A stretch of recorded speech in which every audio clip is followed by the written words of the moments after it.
विजय वडेट्टीवार यांनी असं सांगितलं की मोठा घोटाळा झालेला आहे आणि याची चौकशी व्हावी। ती त्यांनी जी मागणी केलेली आहे त्याला माझ्या क्रांतीनगर संदेशनगर विभागातील लोकांच्या वतीने जाहीर पाठिंबा करतो। 54 कागदपत्र पकडले गेले, जे 8 आरोपी पकडले गेले, 10 आरोपी पोलिसांना कोणी जर सर्वात पहिलं बोलवलं असेल तर मी स्वतः बोलवलेलं आहे। पोलिसांना विचारून घ्या, माझा स्वतःचा फोन आहे। माझं घर हे लिगल आहे आणि माझं घर मला भेटावं आणि त्या गोष्टी भेटलंय आम्हाला चावी मामांनी पद्धतशीर आमचं सगळं करून आम्हाला आमच्या चाव्या दिल्या। विरोधी पक्ष नेता विजय वडेट्टीवार के कुर्ला में हुए 100 करोड़ के घोटाले के आरोप के बाद विधायक दिलीप लांडे ने पत्रकार परिषद ली और इस घोटाले की पूरी वारदात पर गुगली डाली है। इस घोटाले की जांच होनी चाहिए, इस मांग को उन्होंने समर्थन किया है। और जो 54 फ्लैट का घोटाला हुआ है, जहां फर्जी लोगों को फ्लैट बेचे गए हैं, उनके आरोपियों को खुद दिलीप लांडे के कार्यकर्ताओं ने पकड़ा था और पुलिस के हवाले किया है, ऐसा उनका कहना है। इस पत्रकार परिषद के दौरान जो क्रांति नगर के रहीवासी है उन्हें सामने लाकर इस घोटाले के बारे में किस तरह से विरोधी पक्ष नेता को स्थानिक प्रतिनिधि द्वारा गुमराह किया जा रहा है, इस पर भाष्य किया है। आइए जानते हैं क्या कुछ कहा विधायक दिलीप लांडे जी ने। विजय वडेट्टीवार यांनी असं सांगितलं की मोठा घोटाळा झालेला आहे आणि याची चौकशी व्हावी। ती त्यांनी जी मागणी केलेली आहे त्याला माझ्या क्रांतीनगर संदेशनगर विभागातील लोकांच्या वतीने जाहीर पाठिंबा करतो। मी आपल्या माध्यमातून सांगतो, ही योजना 2007 पासून सुरू झाली। पहिलं नोटीस आलं ते 2007ला,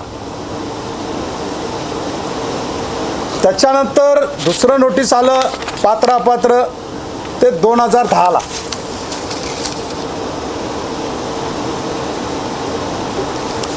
त्याच्यानंतर पात्र झाले, त्यांना घरं द्यायचं ठरलं ते आहे 2017ला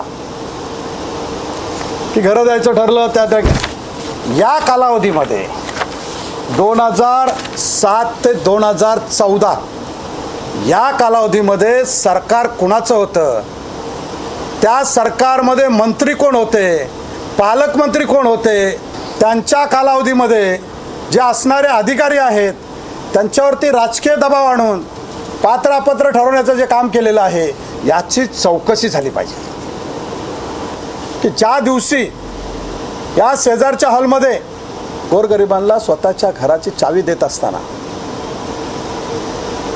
जे 54 कागदपत्र पकडले गेले, जे 8 आरोपी पकडले गेले, 10 आरोपी, ते आरोपी पकडणारा आमचा शैलेश लिंबाळकर हा शाखा प्रमुख आहे, बाबू मोरे हा आमचा शाखा प्रमुख आहे, निलेश मस्के हा आमचा पदाधिकारी आहे, माझा स्वतःचा मुलगा प्रयाग सर्वात पहिलं जर पकडलं असेल तर माझ्या मुलाने पकडून आणलं आणि ते सर्व 54 कागदपत्र त्या ठिकाणी 8 असणारी लोक, तो कोण सुभाष यादव आणि त्या ठिकाणी ज्या वकिलाला शासनाच्या नियमाप्रमाणे नोटरी बनवायचा अधिकार दिलेला असतो ते नोटरीचं रजिस्टर, हे सर्व पहिलं जर कोणी पकडलं असेल तर माझ्या मुलांनी आणि माझ्या पदाधिकाऱ्यांनी पकडलेलं आहे। पोलिसांना कोणी जर सर्वात पहिलं बोलवलं असेल तर मी स्वतः बोलवलेलं आहे। पोलिसांना विचारून घ्या, माझा स्वतःचा फोन आहे। साकीनाका पोलीस स्टेशनचे सिनियर पोलीस स्टेशन वरिष्ठ पोलीस निरीक्षक यांना मी स्वतः फोन केला, पोलीस बोलवले, मी स्वतः MMRDच्या अधिकाऱ्यांना सांगितलं की आपण तक्रार द्या।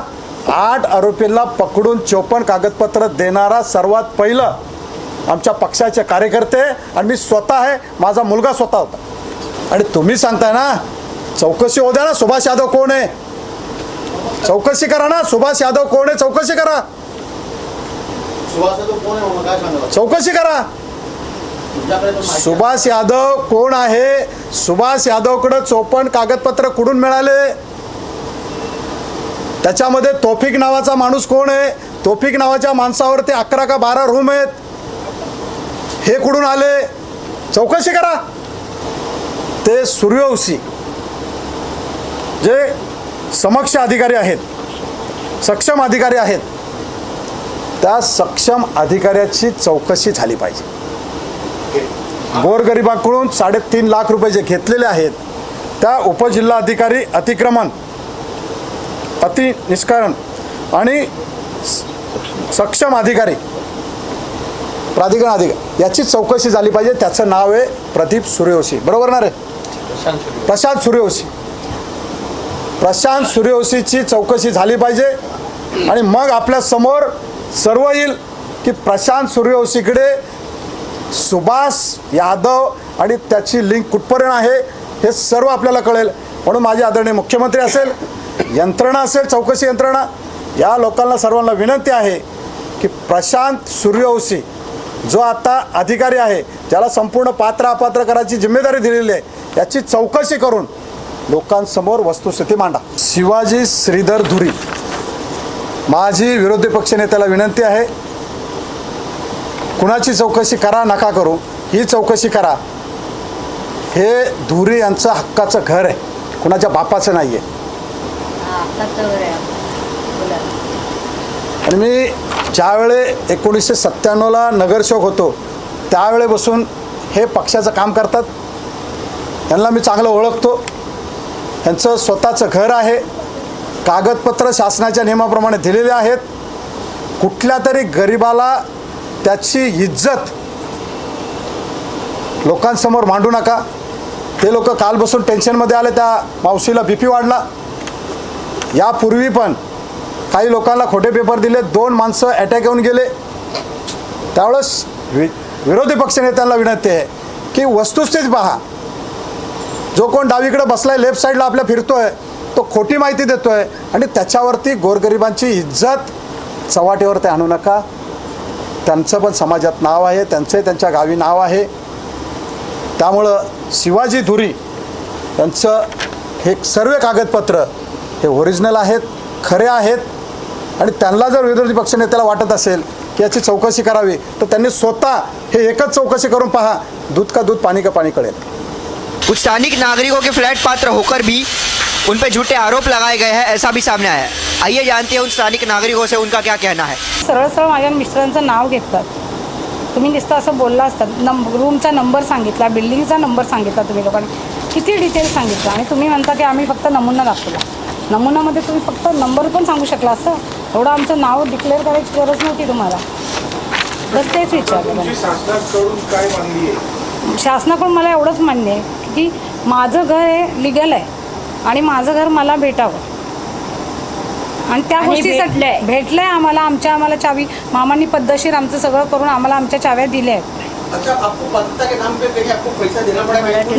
नहीं, कहाँ पे भी हम लोग ने पैसा दिया नहीं, कुछ नहीं. इस घोटाले का धागा विधायक ने जोड़ा है किसी सुभाष यादव नाम के शख्स पर.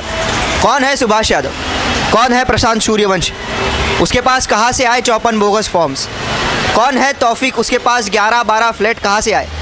इसकी जांच की मांग की है. ये घोटाला अब और भी उलझा जा रहा है, जिसका नतीजा अब आगे क्या निकलेगा यह देखना होगा. और इसमें कुर्ला के स्थानिक नागरिक पीछे जा रहे हैं, जिनकी मांग सिर्फ एक ही है, घर के बदली घर. मैं सार्थक देव, कैमरामैन रुपेश पाटिल के साथ, प्राइम टाइम नेटवर्क, कुर्ला.